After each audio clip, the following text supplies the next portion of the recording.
सो इस वीडियो में हम लोग सीखने वाले हैं टंडन का मटेरियल नेट ऑपरेटिंग साइकिल का कंसेप्ट क्या होता है। इसमें हम लोग सबसे पहले लिखेंगे जो मैन्युफैक्चर होता है वो क्या करता है, उसके पास कैश होता है, कैश से रॉ मटेरियल खरीदेगा, रॉ मटेरियल और फिर कैश लगाएगा WIP बनाने में, फिर उससे बनेगा FG, फिर उससे बनेगा डेटर और उससे वापस कैश रियलाइज हो जाएगा।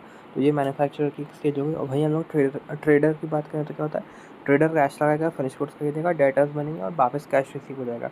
तो हम लोग कह सकते हैं नेट ऑपरेटिंग साइकिल मतलब वो एक स्टेज जहाँ से कैश लगाते हैं आप, यानी कैश लगाने से कैश वापस आने तक का सफ़र कहलाता है अपना नेट ऑपरेटिंग साइकिल।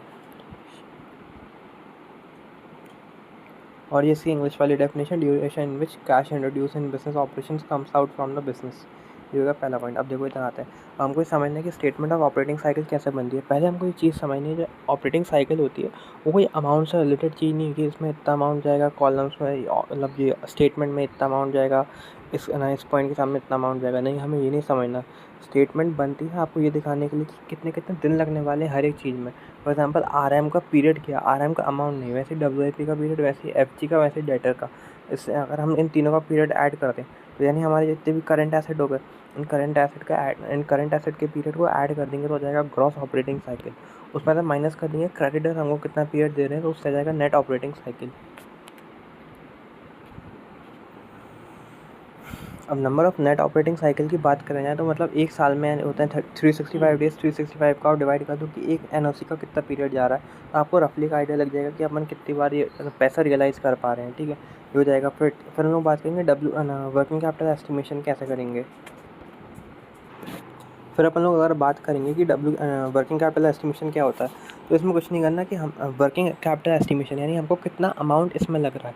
ये पॉइंट याद रखने की ज़रूरत है कि हम लोग को कितना अमाउंट लगने वाला है एक ऑपरेटिंग साइकिल के लिए। तो टोटल एनुअल कॉस्ट यानी टोटल आपको कितना पड़ रहा है। अब टोटल एनुअल कॉस्ट में एक पॉइंट याद रख लो कि it is called as COP, total annual cost यानी COP को आप डिवाइड कर दोगे 365 से तो आ जाएगी, मतलब पर डे आपको कितने कॉस्ट पड़ रही है, और उसे डिवाइड इनटू कर दोगे NOC से तो आपको पता चल जाएगा कि एक नेट ऑपरेटिंग साइकिल में आपको कितना वो लगने वाला है। ठीक है, ये हो गया पॉइंट।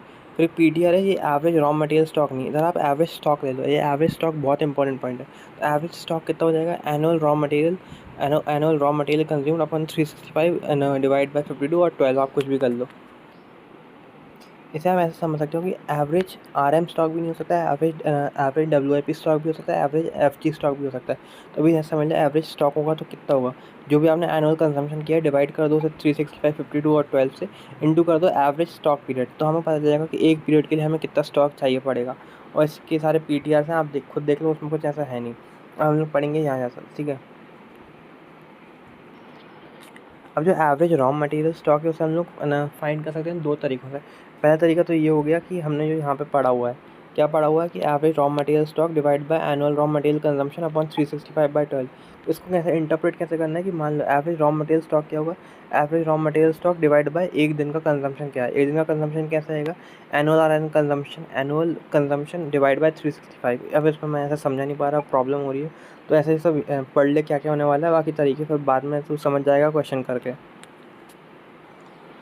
ये सारे फॉर्मूले पे फोकस कर ले तो आ जाएगा समझ में, इसमें कुछ ज़्यादा है नहीं, बड़ी प्रॉब्लम नहीं है। अब ठीक है, अब यहाँ पे तो ठीक है, अब हमें ये सारा ये पढ़ ले, इसमें ऐसा कुछ है नहीं, मैं समझा नहीं पाऊंगा, इसे तुम लोग ध्यान से पढ़ लो, ध्यान से पढ़ ले तू क्या क्या लिखा है। अब वो बाद में अपन आगे देखते हैं। अब देखो आगे बढ़ते हैं। ठीक है, अब पहली चीज़ हमेशा याद रखना कि इसमें जो RM पीरियड होता है ना, वो हमेशा निकाला जाएगा किस पे निकाला जाएगा, सेम एस इस पे निकाला जाएगा परचेजेस पे।